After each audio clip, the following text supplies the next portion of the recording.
नमस्कार साथियों, एक बार फिर से प्रस्तुत हो चुका हूं चारधाम यात्रा अपडेट को लेकर। हमारे पूर्वजों के द्वारा हमें यही बताया गया था कि भगवान शिव कैलाश में रहते हैं। उत्तराखंड की मैनली की बात मैं कहूं, उत्तराखंड के रुद्रप्रयाग जनपद में केदारनाथ में भगवान भोले का एक विशालकाय मंदिर, जो कि चारधाम यात्रा का महत्व तो है ही, साथ के साथ उत्तराखंड की एक इकोनॉमी में भी एक बहुत रोल अदा करता है। हमें अपने पूर्वजों के द्वारा हमेशा यही बताया गया है कि भगवान शिव का जो विवाह स्थल त्रिजुगी नारायण में है और भगवान शिव केदार में विराजते हैं।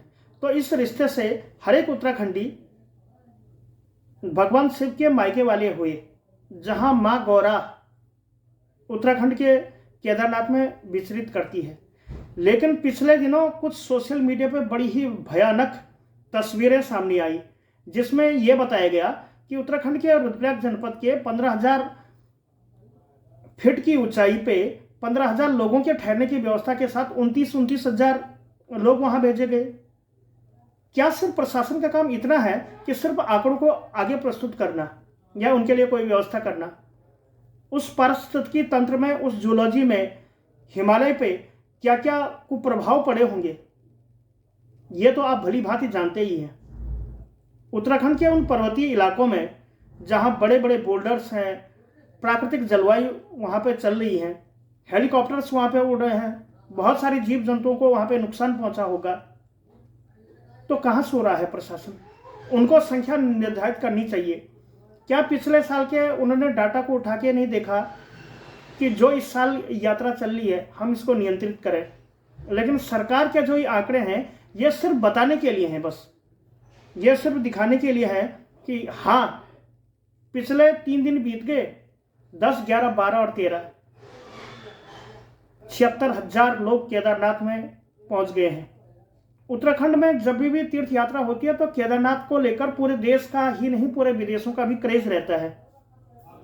एक अध्ययन और एक स्टडी से पता चला है कि उत्तराखंड के सभी धामों में जो सबसे ज्यादा तीर्थयात्री सबसे पहले उत्तराखंड के रुद्रप्रयाग जनपद के केदारनाथ में, फिर गंगोत्री और फिर बद्रीनाथ में आते हैं, और सबसे कम यमुनोत्री में। आखिर ऐसा क्यों? जबकि केदार की चढ़ाई भी 16 किलोमीटर की है, यमुनोत्री की चढ़ाई 6 से 8 किलोमीटर के मध्य आकी जाती है।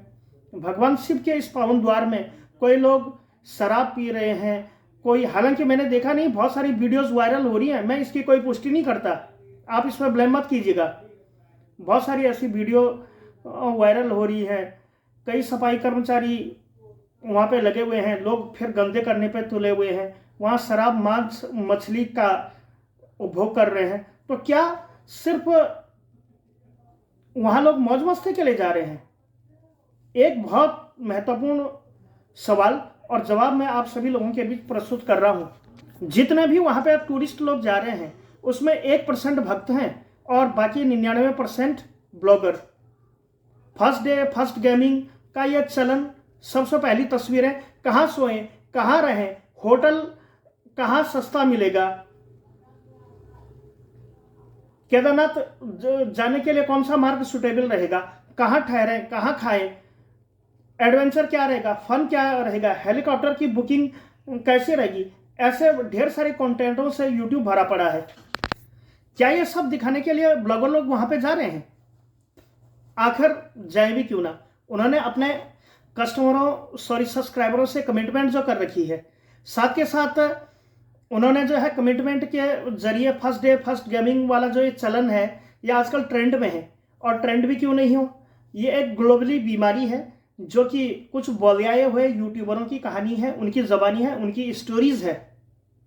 तो उन्होंने अपने सब्सक्राइबरों से कमेंट कर रखा है, तो इसीलिए वो वहाँ पे जा रहे हैं, वीडियोस बना रहे हैं, रील्स वगैरह वगैरह बना रहे हैं, ट्रेंड में आ रहे हैं और सब्सक्राइबर बटोर रहे हैं और मोटी मोटी रकम अपनी वीडियोस के माध्यम से कर रहे हैं। पिछले दिनों वहाँ पे बहुत, केदारनाथ में काफ़ी भीड़ भाड़ हो गई थी। तो क्या ये सब करने के पीछे उस जूलॉजी को, उस पारिस्थितिकी तंत्र को, उस एनवायरनमेंट को नुकसान नहीं पहुंचा होगा? सरकार को भी इसमें ध्यान देना चाहिए और जरूर से इसमें बहुत कुछ रोक लगानी चाहिए। कुछ नए यूट्यूबरों का कहना है कि यहाँ खाना नहीं मिल रहा है या 10-15 हज़ार रुपये के कमरे मिल रहे हैं। वो वहाँ की हकीकत बयान कर रहे हैं वो वीडियोस। काफ़ी टूरिस्ट लोगों को जो है घंटों की लाइन लगानी पड़ रही है। आजकल जाना उचित नहीं है। आप बरसात के बाद जाइए, वहाँ का मौसम जब सुचारू और बढ़िया हो जाएगा आप तब जाइए। क्या जरूरी है अभी जाना? अपनी भावनाओं पे थोड़ा केंद्रित कर लो। भगवान शिव ऐसे ही कल्याण नहीं करेंगे। 14 फीट की ऊंचाई पर सिर्फ जाना यह सिर्फ पद की परीक्षा नहीं है, यह आपके अपने आध्यात्म की भी परीक्षा है। सिर्फ 1% भक्त जा रहे हैं, 99% यूट्यूबर लोग जा रहे हैं। तो क्या मंदिर परिसर में मोबाइल कैमराज, गोप्रो और ड्रोन कैमरा और गुप्त कैमराओं को बंद कर देना चाहिए? आपकी क्या राय है? आप कमेंट सेक्शन में जरूर लिखेंगे। बहुत सारे लोगों को मेरी ये बातें कड़वी लग रही होंगी, बहुत सारे लोगों को मेरी ये बातें जो है बिल्कुल मिर्ची लग रही होंगी। आप काफ़ी गालियाँ देंगी, बहुत सारे ज्ञान के पिटारे अभी कमेंट सेक्शन में लिखने वाले हैं, मुझे पता है। तो क्या इस ढेर सारे काम के लिए लोग वहाँ पे जाते हैं? तीर्थाटन अब कम हो गया है, पर्यटक के लिए लोग ज़्यादा जा रहे हैं। देखिए हेलो गाइस की रटन तो लगाए हुए कुछ बोलियाए हुए यूट्यूबर्स यानी कि पगलाए हुए यूट्यूबर्स भी वहाँ जा रहे हैं। केदार धाम, बद्री धाम, इसी सब में लगे हुए हैं। लेकिन क्षेत्र की विसंगतियों को कोई नहीं दिखाता। ये नहीं दिखाता कि आखिर सरकार को क्या कदम होना चाहिए, क्या कदम उठाना चाहिए। ये सब बातें का झरोका केदार की महिमा को, जब आप लोग वहाँ पे गलत काम कर रहे हो, शराब पी रहे हो, वो कर रहे हो, लोगों के साथ अभद्रता कर रहे हो, बहुत भयंकर भीड़ मचा रहे हो, तब आपकी मानवता कहाँ जाती है? क्या फिर वो मर्यादित जीवन नहीं है? तो इस सब करने के पीछे आपका भी अपना एक आध्यात्म होना चाहिए। केदारनाथ में जैसे पिछले दिनों की तुलना में पिछले साल के रिकॉर्ड में देखें तो 56 लाख उत्तराखंड में लोगों ने भ्रमण किया था। लेकिन अगर उस कंपैरेटिवली उस सेक्शन को देखें और आज के सेक्शन को देखें तो कम से कम 56, इस साल तो 80 लाख लोगों का आने का अनुमान है। फिर तो जहाँ तक मुझे लग रहा था पहले कि इस साल लोकसभा चुनाव का दौर है, लेकिन वो लोकसभा चुनाव का उतना असर उत्तराखंड में नहीं दिख रहा है। वो इसलिए नहीं दिख रहा है क्योंकि लोकसभा चुनाव विविध प्रदेशों में चल भी रहे हैं, लोग अपनी भक्ति भावना को छुपाने पे मजबूर भी नहीं है। तो इन्हीं प्रोग्रामों के कारण जो है उनका भगवान के प्रति उनके विश्वास का जो उनके मन मस्तिष्क में दिया जल रहा है उसके प्रति वो समर्पित है। समर्पण होना अच्छा है, भगवान शिव के प्रति समर्पित रहना बहुत अच्छा है। मैं भी उस परमपिता परमेश्वर, उस आध्यात्म और अलौकिक, अविश्वसनीय, अकर्मणीय सारी चीज़ों को अच्छे ढंग से अनुकरित करता हूँ। लेकिन भगवान शिव उन 2-4 दुष्ट प्राणियों का भी उद्धार करें जो कि अबोध हैं, अज्ञानी हैं, दुष्ट हैं, जो भगवान शिव की महिमा को नहीं जानते हैं। तो भगवान शिव सबका कल्याण करें, संपूर्ण जगत में अपनी चराचर महिमा से उन सभी लोगों को सुधारें जिनकी की मानसिकता खराब है, जो वहाँ जाके उदंड काम कर रहे हैं, कहीं नदी के किनारे मल त्याग कर रहे हैं और वही जल हरिद्वार में आके हर हर गंगे हो रहा है। जब आप केदारी में गंदा करोगे तो नीचे भी डेफिनेट जो है वो गंदा पानी आएगा। फिर हरिद्वार में आके कहते हो कि हर हर गंगे, क्या यही आपकी मानवता है? क्या यही आप सब समाज हो? क्या यही काम के लिए आप जो है वहां जाते हो? कुछ लोग स्थानीय लोगों के साथ भी अभद्रता करते हैं। हालांकि तालियां 2 हाथों से नहीं बजती, यही आप कहना चाहेंगे, जबकि हकीकत यह है कि तालियां दोनों हाथों से बजती हैं। तो आप अपने आस पड़ोस में जाइए, सभी लोगों को सूचित कीजिएगा कि केदारधाम में जाना है तो बरसात के बाद भी जाना है।